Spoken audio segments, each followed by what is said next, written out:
My name is Lucy O'Brien. I've lived in can you hear me? No? So close.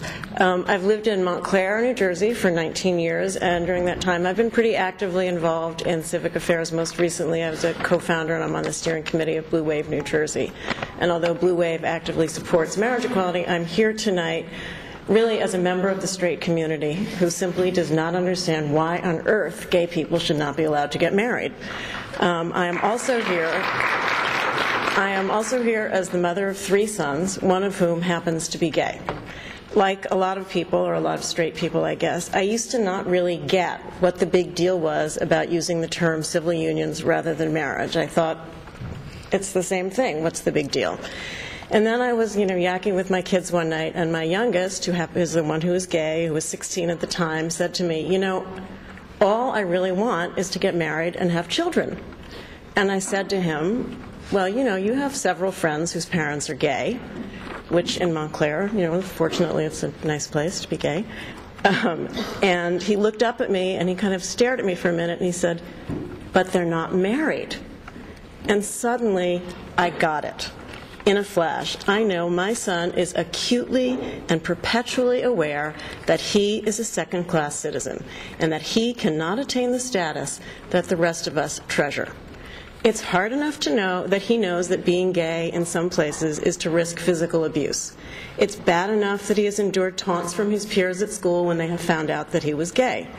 But he is also enduring the fact that the government of the state in which he lives, his government to which his parents pay taxes, has, with the civil union bill, enshrined discrimination against him into law. The fact is that legislating civil unions as a way of preventing gay people from getting married and still fulfilling the Supreme Court mandate is, as people have said, in itself discriminatory. And that when discrimination against any group of people is actually endorsed by a government, we are all diminished, not only those who are being discriminated against. So since this testimony is going to the legislature, I would like to ask for a volunteer from among the members of the legislature who voted for civil unions rather than marriage. And I want them to come to my house and meet my 3 sons.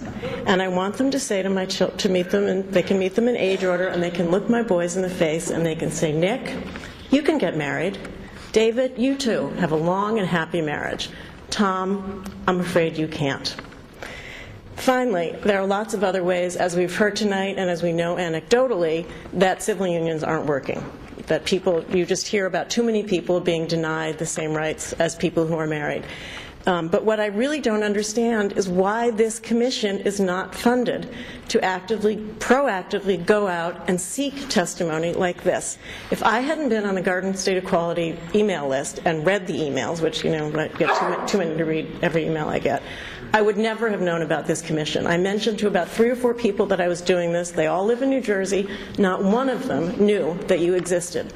When I want information, I go out and get it. I don't wait for the information to come to me.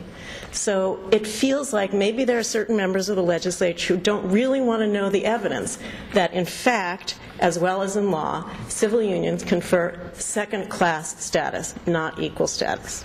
Thank you.